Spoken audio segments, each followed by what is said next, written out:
I figure that the viewership is smart enough to know what they want to watch. Anyway, thank you to everybody that does that. I want to address a few things. Number one is safety with the axe, and I had a very good comment, and I appreciate the comment. The commenter was excited about axe work and axemanship, and it's good to be. And but also know that an axe is deadly, even without swinging it. You can fall on it. In my community post a while back, I posted Turbo Tom Lancaster, a steel timber sports chopper. He cut his hand and was instantly disqualified. Never had even swung the axe. He's a very capable chopper. And a lot of you have noted, and I've been criticized for wearing gloves. That's one of the reasons that I wear gloves. I have been cut a lot with an axe on my hands, so that's one of the reasons I wear gloves. One of the many. So you don't never know when the accident will happen or how it will be. Axemanship. I do promote timber sports chainmail. I had a question about soccer shin guards, and was that effective, and had I tried it? No, and no. You may have read it in comments, but I want you to hear it from my voice. An axe will pierce any year model Ford F-250 body panels, the roof, the hood, the fenders, and do it repeatedly, even with a wooden handle. An axe will chop a car frame. An axe will chop up an aluminum automotive engine block. Ask me how I know. An axe will cut skidder cable with enough swings. Yeah, it'll damage the bit, but it'll cut her cable. This will go plumb through a soccer shin guard. This will penetrate any soccer shin guard, no problem.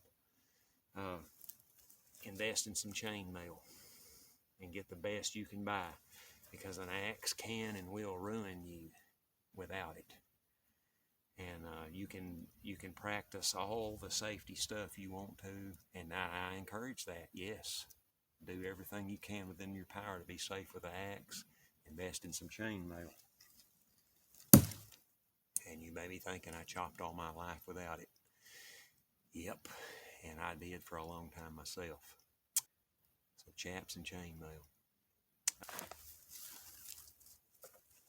Chaps and chainmail.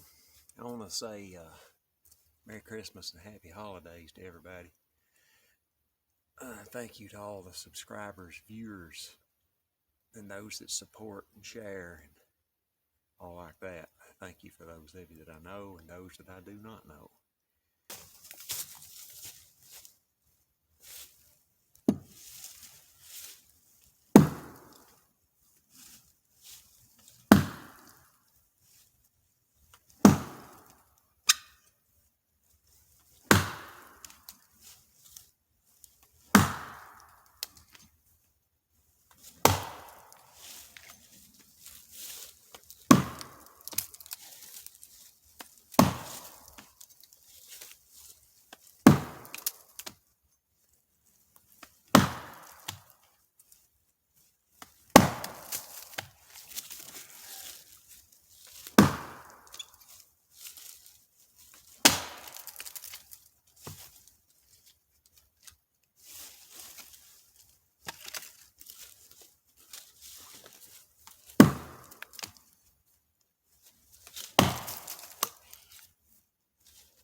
huge chip.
So this is a view of notch number 16 on the rock maple log, chopping with the Casterman TIMBERPILOT.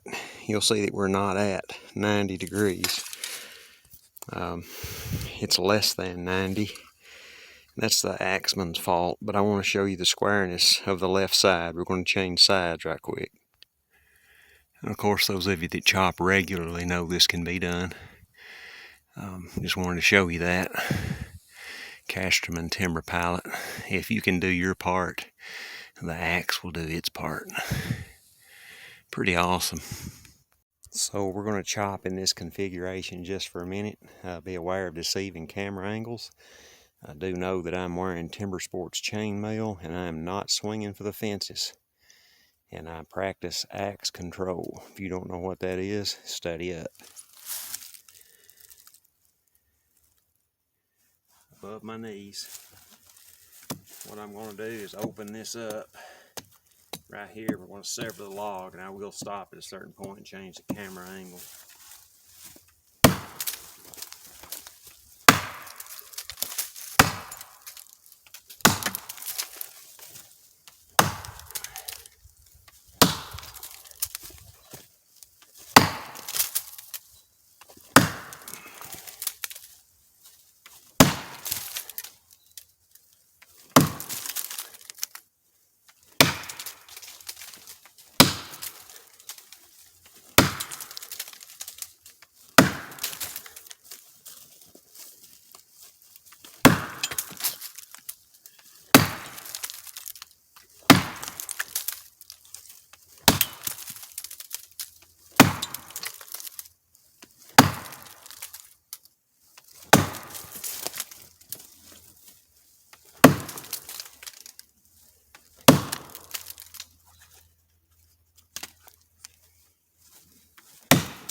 So one of the dangers with axe work is the log itself rolling over on you.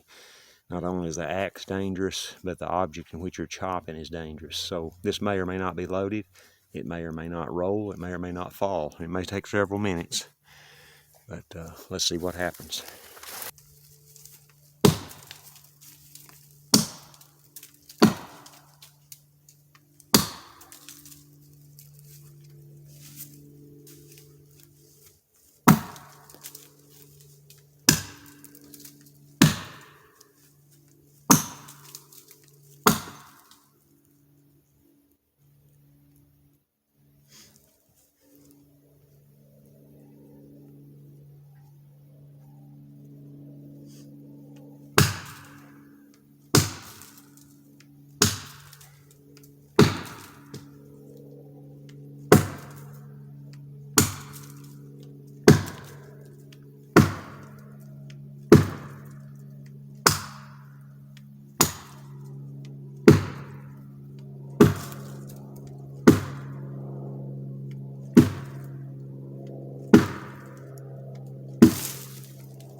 got this limb here holding us. We got another one down there.